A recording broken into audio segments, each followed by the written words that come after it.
ओम शांति। अव्यक्तवाणी 15 फरवरी 1969। शिवरात्रि के अवसर पर अव्यक्त बाप दादा के महावाक्य संतरी दादी के तन द्वारा। दूसरा पॉइंट है, कन्या की सगाई के बाद क्या होता है? पति के साथ लगन लग जाती है, तब उनको कहते हैं सदा सुहागिन। परंतु वह कहाँ तक सुहागिन है? अंदर में क्या भरा पड़ा है?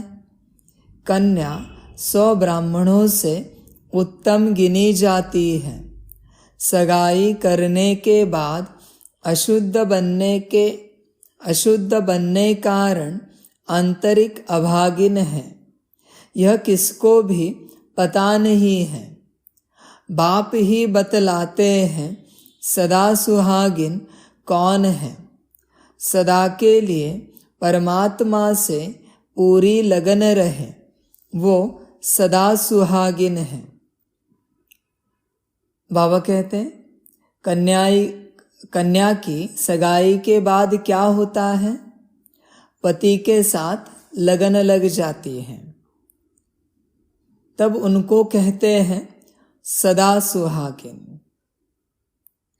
अभी बाबा मिला है तो बाबा के साथ लगन लग जाए, माना मन बाबा में मगन हो जाए, सदा बाबा याद रहे। अभी यह किसको याद रहेगा? और कन्या कौन? आत्मा। अगर आत्मिक स्थिति में है तो बाबा सदा याद रहेगा। सदा बाप की याद में नाचती रहेगी आत्मा, गाती रहेगी, खुशी में चलेगी। अगर आत्मिक स्थिति में, अगर आत्मिक स्थिति में नहीं है तो सदा सुहागिन नहीं है, क्योंकि भूल गए पति को। पति जब भूल जाता है तो कन्या का कॉन्शियसनेस चेंज हो जाता है, तो उसे सुहागिन नहीं कह सकते। यहां भी आत्मा जब परमात्मा को भूल जाती है तो जैसे वो सुहागिन नहीं है, क्योंकि परमात्मा को भूल गए। अपने से जब कार्य करते हैं, बाप की याद नहीं रहती, तो सुहागिन नहीं कह सकते। भोजन भी किया, अपने से किया, बाप को भूल गए। कहाँ बाहर गए, बाप को भूल गए। कुछ कर्म किया, बाप को भूल गए। जहाँ बाप याद है वहाँ मदद है, ताकत है, सफलता है। इसलिए पति के साथ जब लगन लग जाती है तब उनको कहते हैं सदा सुहागिन। परंतु वह कहाँ तक सुहागिन है? बाबा पूछ रहे, अंदर में क्या भरा पड़ा है? चेक कीजिए, मना अपने को चेक कीजिए कि कहाँ तक सुहागिन है, बाप के साथ कहाँ तक रहते हैं। जिसकी शादी हो गई है और जो पति के साथ सदा चलते हैं, बहुत खुश नसीब होते हैं, क्योंकि सदा पति के साथ चलते रहते हैं। आजकल की कलयुग की बात छोड़ दीजिए, आजकल इस रिश्ते में कुछ ज़्यादा ही प्यार है ऐसे कहेंगे, तो चेक करें अपने को कि कहाँ तक पति के साथ चलते हैं, माना बाबा के साथ चलते हैं। जब जब पति के साथ है, बाबा के साथ है, सुख है, दुखी नहीं हो सकते। जैसे दुनियावी रूप से जब जब पति साथ है तो एक अलग सिक्योरिटी फील होती है। कहाँ भी जाने के लिए अलग एक मौज होती है, खुशी होती है, क्योंकि पति साथ है। पति को मालिक समझते हैं, मालिक साथ है, जैसे कि अच्छा लगता है। उसी प्रकार आत्मा अपनी कॉन्शियसनेस में है और बाप को सदा साथ रखती है, तो किसी भी कार्य में उसको मौज आनंद मिलता है, खुशी मिलती है। अभी बाबा कहते कि अंदर में क्या भरा पड़ा है। कन्या 100 ब्राह्मणों से उत्तम गिनी जाती है। सगाई करने के बाद अशुद्ध बनने के कारण आंतरिक अभागिन है। देखिए, अभी अगर अंदर से अशुद्ध हो गए, अंदर से अशुद्ध होना मना क्या? बाप के ऊपर निश्चय की कमी, संशय उठना, ज्ञान के ऊपर संशय उठना, योग के ऊपर संशय उठना, ये आंतरिक अशुद्धि है। आत्मा आत्मा, भाई भाई, इस बात में अशुद्धि आना, प्रकृति के प्रति अशुद्ध संकल्प उठना, जो ड्रामा चल रहा है उस ड्रामा में किसी भी सीन के प्रति अशुद्ध संकल्प उठना, यह आंतरिक अभागिन बनना है, आंतरिक अशुद्ध बनना है। शुद्धता क्या है? विश्व के हर एक आत्मा को स्वीकार करो और उसके पार्ट को स्वीकार करो। प्रकृति का हर ड्रामा स्वीकार करो, तत्वों का हो, आत्माओं का हो, जीवों का हो, हर सेकंड स्वीकार करो। परमात्मा का ड्रामा स्वीकार करो। यह है शुद्धता। आत्मा, परमात्मा और ड्रामा, इन तीनों में या तीनों में से किसी भी एक में अशुद्धता मना संशय, और ये अभाग्य की निशानी है, दुर्भाग्य की निशानी है। इसलिए इनके प्रति सदा निश्चय रहे। आप मत सोचना कि कौन सी आत्मा कौन सा पार्ट बजा रही। जो भी बजा रही है वो ड्रामानुसार एक्यूरेट बजा रही है। आप टैग नहीं लगा सकते किसी को भी कि यह गलत कर रहे हैं और यह सही कर रहे हैं। हम सही कर रहे हैं, वो गलत कर रहे हैं। बोलने में आसान है, हम सही कर रहे हैं, वो गलत कर रहे हैं। रावण के जो बच्चे हैं और जो रावण है वो कहता है हम सही कर रहे हैं और परमात्मा गलत कर रहा है। तो कौन सही कर रहा है और कौन गलत कर रहा है? कोई सही नहीं कर रहा है, कोई गलत नहीं कर रहा है, सब ड्रामा है। यह जिसकी बुद्धि में बैठा है वही ज्ञानी है, वही योगी है। एक बाजू को बुद्धि में रखकर आप परमात्मा के साथ योग नहीं लगा सकते, क्योंकि आप अभी भी दुविधा में हो, दुख और सुख के खेल में हो, शांति और अशांति में हो, पाप और पुण्य में अटके हुए हो और उसको टैग लगा रहे हो। इसलिए आंतरिक अभागिन कौन है? जब अंदर से अशुद्धि आ जाती है, आत्माओं के प्रति, ड्रामा के प्रति, प्रकृति के प्रति और बाप के प्रति, वो सुहागिन नहीं है, अभागिन है। यह किसको भी पता नहीं है। बाप ही बतलाते हैं सदा सुहागिन कौन है। सदा के लिए परमात्मा से पूरी लगन रहे, वो सदा सुहागिन है। बाप कहते हैं जिसकी लगन परमात्मा से सदा के लिए है वो सदा सुहागिन है। अभी जिसकी याद में सदा परमात्मा है उसके लिए हर आत्मा एक समान है। हर जीव का ड्रामा, हर आत्मा का ड्रामा, प्रकृति का ड्रामा समान है। उसके लिए सब एक समान है। कोई ऊंच नीच नहीं होगा, किसी के लिए कोई अशुद्ध संकल्प नहीं होगा। आप चाहो ना चाहो, हर आत्मा वही पार्ट बजाएगी जो उसके अंदर नोंद है। बाबा भी कहता है मेरा भी ड्रामा है, मैं भी अपना पार्ट बजा रहा हूं। यह भी किसी को समझ में नहीं आएगा कि बाबा भी कैसे पार्ट बजा रहा है, बाबा का भी कैसे ड्रामा है। आप चाहो ना चाहो, परमात्मा भी अपना ही ड्रामा प्ले करेगा। वो आपकी मर्जी से नहीं चलेगा। आप अगर उसकी मर्जी से नहीं चलते हो, आप अपना पार्ट बजा रहे हो, तो वो आपकी मर्जी से कैसे चलेगा? वो भी तो अपना ही पार्ट बजाएगा। हर जीव अपना पार्ट बजाएगा।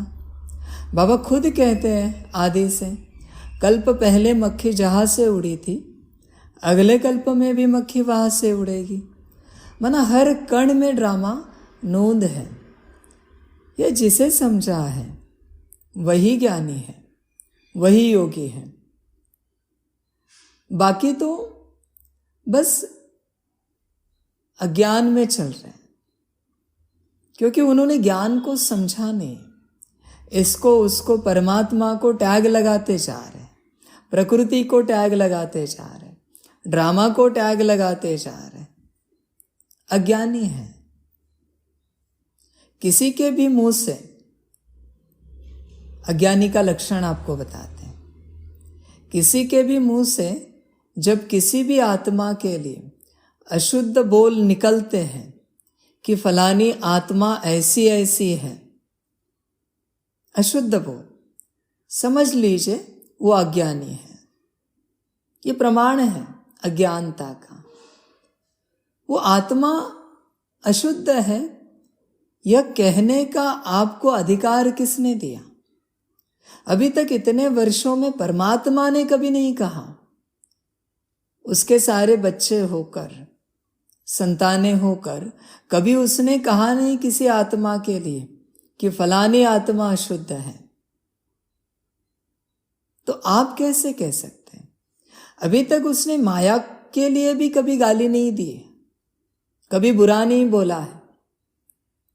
तो आप आत्मा के लिए कैसे बोल सकते हैं उसका पार्ट देखकर? तो अज्ञानी किसे कहते हैं? जो बाहरी रूप से आत्माओं को, प्रकृति को, जीवों को और ड्रामा को देखकर टैग लगाता है कि ये शुद्ध है, ये अशुद्ध है। हम बड़े महान हैं, हम बड़े योगी हैं, हम बड़े ज्ञानी हैं, हम पावन हैं, बाकी सारे अज्ञानी हैं, पतित हैं। ये टैग लगाने वाला जो है ना, वो अज्ञानी है। उसको पता नहीं है कि वो कितना बड़ा अज्ञानी है। इस दुनिया में जिसको अशुद्धता दिखती है वो अज्ञानी है, क्योंकि शुद्धता अशुद्धता ड्रामा में कुछ है नहीं है, सब ड्रामा है। यह समझ जिसको है वही ज्ञानी है। यह तो अभी पढ़ाई का समय है, बाप अपना कर्तव्य कर रहे हैं, डायरेक्शन देते, पढ़ाते हैं। जब तक पढ़ाना है पढ़ाते रहेंगे। देखिए, यह पढ़ाई का समय है। बाबा ने क्या कहा? बाप अपना कर्तव्य कर रहे हैं, डायरेक्शन देते, पढ़ाते हैं। जब तक पढ़ाना है पढ़ाते रहेंगे। बाबा का जब तक कर्तव्य है पढ़ाने का, तब तक पढ़ाते रहेंगे। फिर पढ़ो न पढ़ो वो आपका ड्रामा। पढ़ाना बाबा का ड्रामा है, पढ़ना या ना पढ़ना वो आपका ड्रामा है। बाकी अंत में जो फल आएगा वो भी बाबा कहेगा कि ये ड्रामा है। विनाश सामने खड़ा है, उसका कनेक्शन बाप के साथ है। ऐसे मत समझो बाप की जुदाई है, जुदाई भी नहीं, विदाई भी नहीं। जब तक विनाश नहीं तब तक बाप साथ है। वतन में बाप गया है कोई कार्य के लिए, समय अनुसार वह सब कुछ होता रहेगा। देखो बाबा कहते हैं विनाश सामने खड़ा है, उसका कनेक्शन बाप के साथ है विनाश का। बाबा ये भी कहते हैं कि ऐसे मत समझो कि जुदाई है बाप के साथ। बाबा कहते हैं जुदाई भी नहीं और विदाई भी नहीं। जब तक विनाश नहीं है तब तक बाप साथ है। अब ये क्या है उसी को समझ में आएगा जो आत्मिक स्थिति में। जो आत्मिक स्थिति में नहीं है उसको यह बोल समझ में नहीं आएंगे। अभी वतन में बाप गया है कोई कार्य के लिए, समय अनुसार वह सब कुछ होता रहेगा। देखिए बाबा ने सब बहुत अच्छे से वेल प्लान करके रखा है। बच्चे हैं जो चिंता करते रहते हैं। चिंता करना मना, किसी ने लिखा है चिंता करना मना ईश्वर की व्यवस्था पर शक करना। उसने सब अच्छे से मैनेज करके रखा है, प्लान करके रखा है। अब चिंता नहीं करो, न आपकी चिंता करो न दुनिया की चिंता करो। उसने बिगाड़ना भी लिखा है और सुधारना भी लिखा है। बिगड़ना निश्चित है, बिगड़ने के बाद ही सुधरेगा। टूटना निश्चित है, टूटने के बाद ही नया खड़ा होगा। इसलिए आप फिक्र नहीं करो, जो कुछ हो रहा है उसे होने दो। उसी में आपका भी और दुनिया का भी कल्याण है।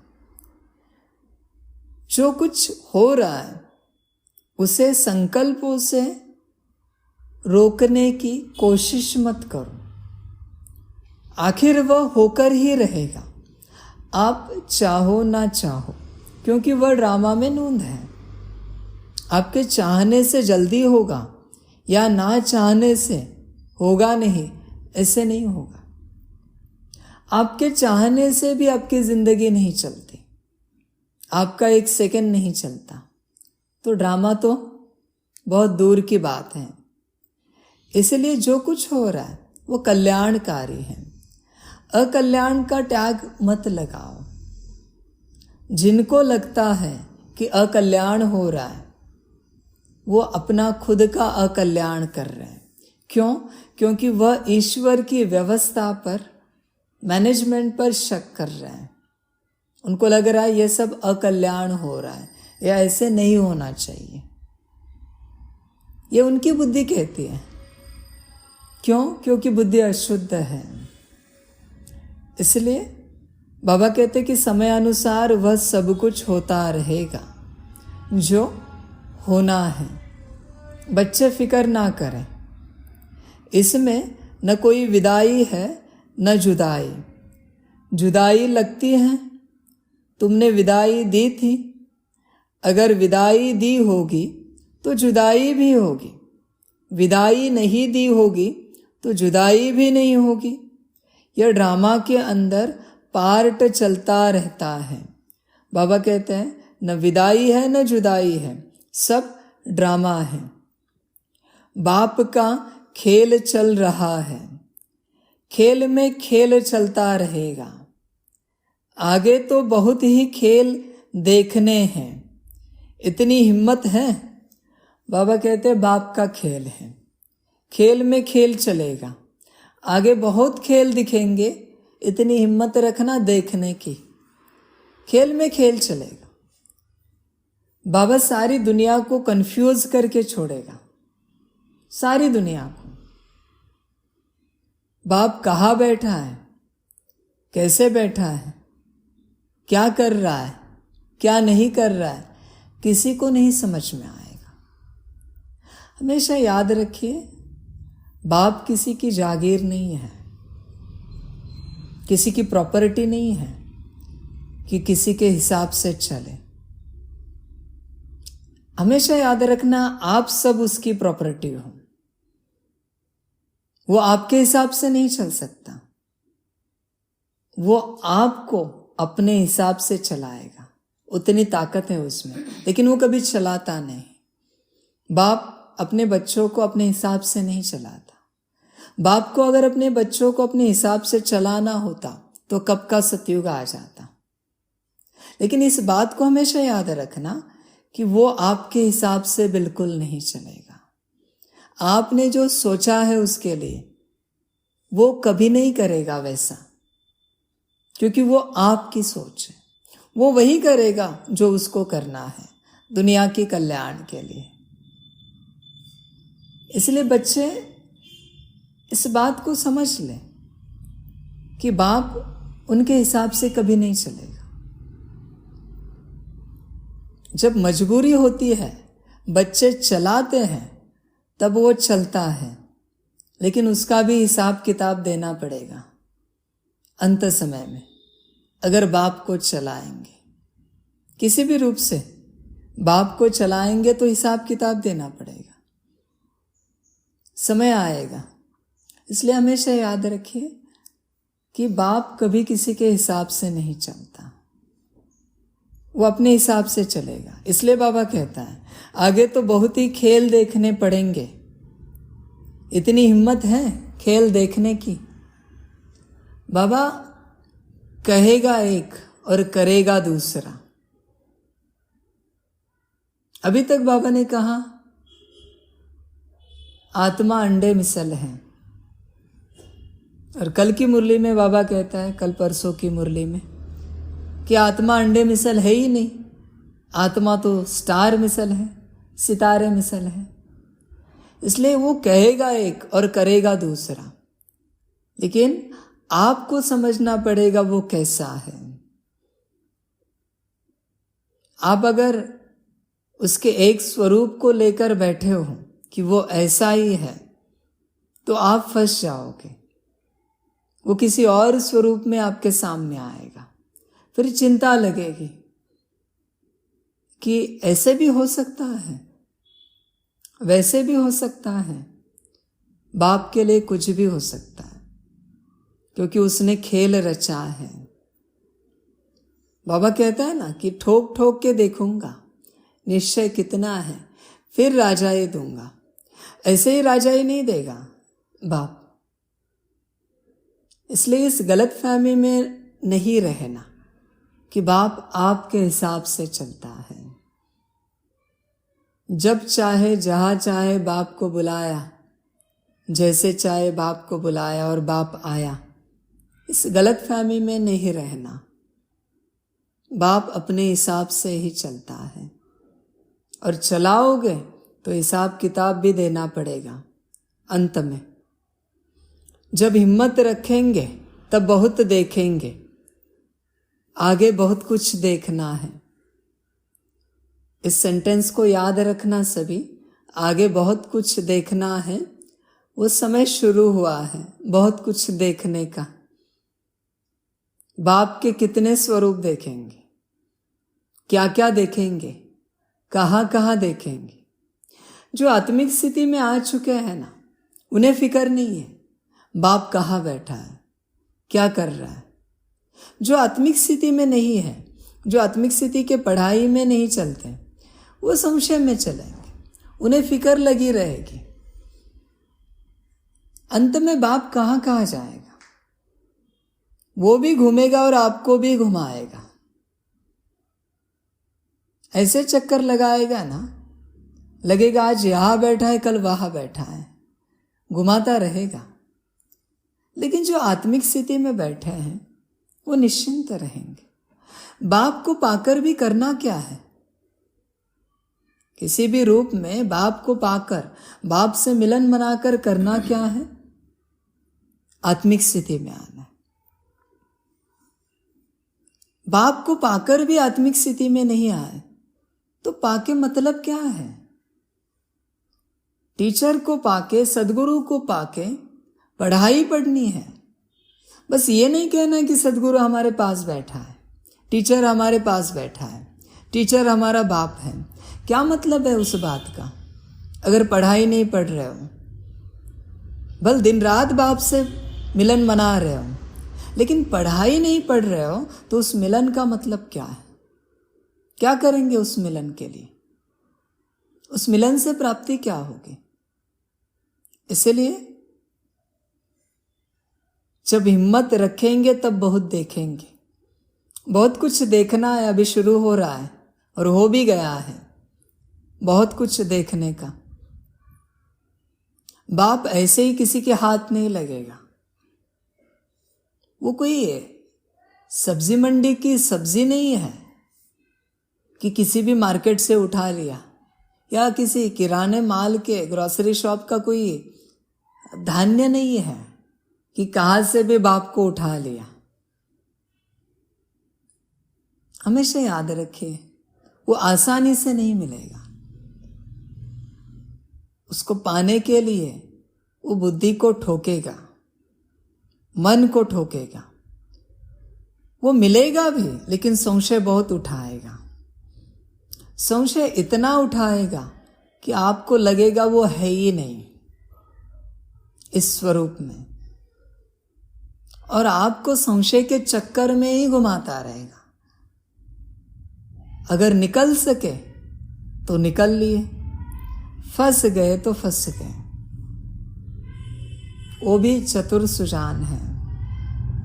आप अगर ठग हो ना तो वो महाठग है। याद रखिए, आप जैसे हो वैसे वो है। आपने एक संशय उठाया ना, वो पदम संशय आपकी बुद्धि में उठाएगा। आपने एक निश्चय उठाया, वो पदम निश्चय उठाएगा। इसलिए विचित्र खेल है। अंत समय में यही होगा, मेरा बाबा तेरा बाबा, यहां बाबा वहां बाबा, यही होगा। और इसी खेल में वो कंफ्यूज करेगा। इस मेरे बाबा और तेरे बाबा से अच्छा है पढ़ाई पर ध्यान दो। आपके पास भी बाबा बैठा रहेगा, किसी और के पास भी बाबा बैठा रहेगा। वापिस कहते हैं, बाप किसी की जागीर नहीं है, हर बच्चा उसका है। वो जहां चाहे जा सकता है, जिस बच्चे में चाहे प्रवेश कर सकता है। उसको तो बच्चों से मिलना है। इसलिए अंत समय के खेल में वो कहां भी आएगा, किसी के भी तन में बैठेगा। आपके पास बाप बैठा है तो किसी और के पास नहीं है, ये गलत फहमी में नहीं रहना। जब आपके पास भी बाप बैठा है ना, तब उस क्षण वो किसी और के साथ भी बैठा है। अभी बाप का जो पाना है उसे करना क्या है? पढ़ाई। पढ़ाई पर अटेंशन दो, आत्मिक स्थिति पर अटेंशन दो। मेरा बाबा और तेरा बाबा इस चक्कर में मत जाओ। वो जहां चाहे बैठेगा। उसने वचन दिया है, जब जहां जरूरत है मैं किसी भी बच्चे में प्रवेश करके सेवा कर लेता हूं। ये उसके महावाक्य है, उसके वचन है। इसलिए इस गलत फहमी में नहीं रहना कि सिर्फ हमारे पास बाबा है। उसे जहां जरूरत है वहां जाएगा, किसी के भी तन में प्रवेश करेगा। वो बच्चों से मिलता रहेगा अंत तक। बच्चे अगर सभी एक साथ नहीं आते ना, तो वो अनेक रूपों में बढ़ जाएगा। अनेक रूपों से अनेक जगहों पर बच्चों से मिलता रहेगा, लेकिन बच्चों से वो मिलता ही रहेगा अंत तक। ये उसका वचन है, वो कहाँ नहीं जाएगा। इसलिए सब जगह बाबा बैठा है, हर जगह बाबा बैठा है। अभी बच्चों का कर्तव्य क्या है? आत्मिक स्थिति में आना, पढ़ाई पढ़ना, बाप के साथ योग लगाना और अपने लिए अपने को विश्व परिवर्तक आत्मा बनाना, विश्व कल्याणकारी आत्मा बनाना, ये बच्चों का एम ऑब्जेक्ट है। बाकी झमेले में बच्चे ना जाएं कि बाबा कहाँ है, बाबा क्या कर रहा है, इस झमेले में ना जाएं। बस आत्मिक स्थिति में चले, योग लगाते रहे, अपनी अवस्था ऊंची बनाते रहे, विश्व कल्याण करते रहे, क्योंकि विचित्र खेल है, उसी ने रचा है और वो खुद हंसेगा। क्या बच्चे हैं, जब हिम्मत रखेंगे तब बहुत देखेंगे, आगे बहुत कुछ देखना है, परंतु कदम को संभाल संभाल कर चलाना है। अगर संभल कर नहीं चलेंगे तो कहा खड्डा भी आ जाएगा, एक्सीडेंट भी हो पड़ेंगे। बाबा कहते हैं आगे बहुत कुछ देखना है, कदम को संभाल कर चलाना है। कदम किसका? बुद्धि का।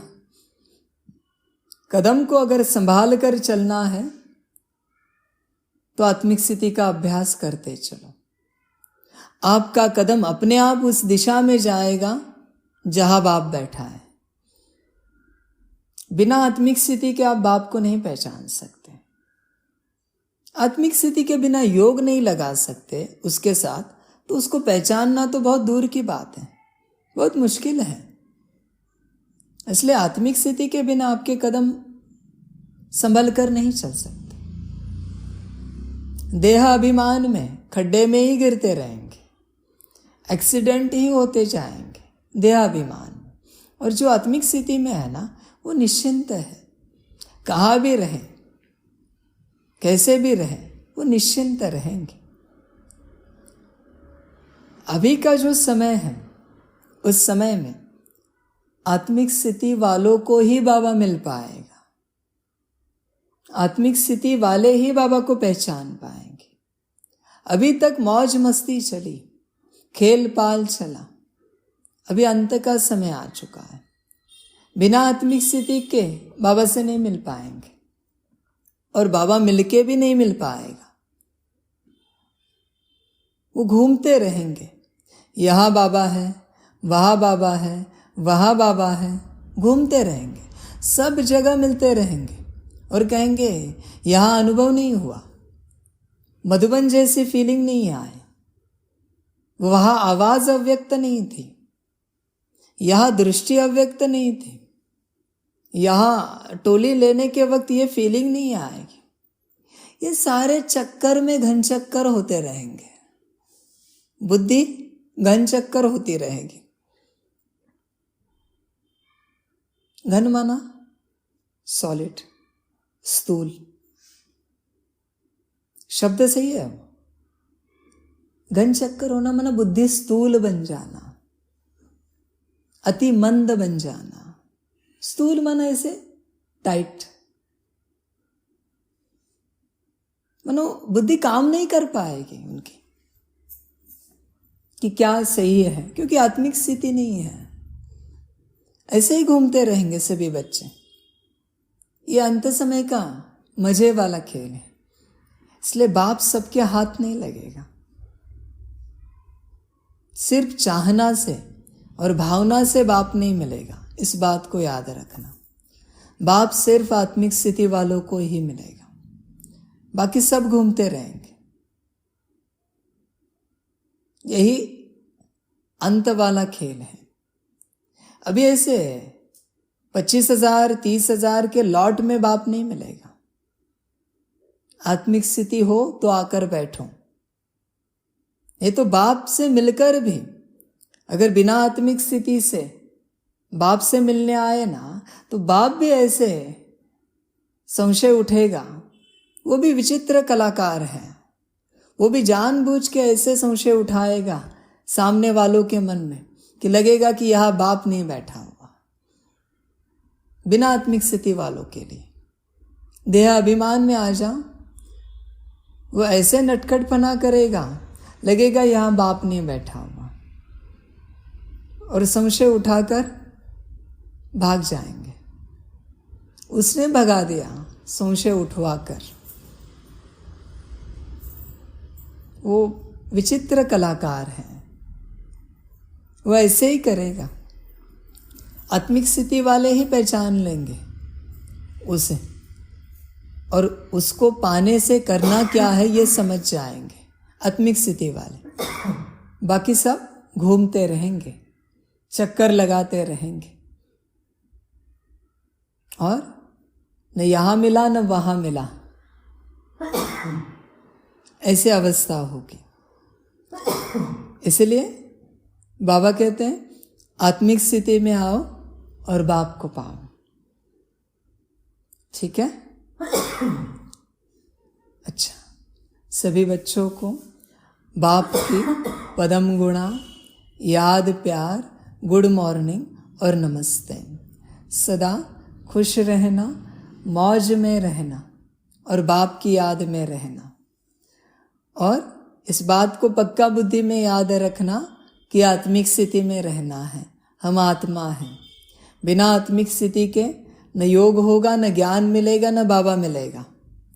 इसलिए पक्का आत्मिक स्थिति में रहना और बाप को पाना। देखिए, आत्मिक स्थिति को पा लेंगे तो ही बाप मिलेगा, और बाप मिलेगा तो ही खुशियाँ मिलेगी, मौज मिलेगा, आनंद में रहेंगे। बिना बाप के आनंद नहीं है। अच्छा, ओम शांति।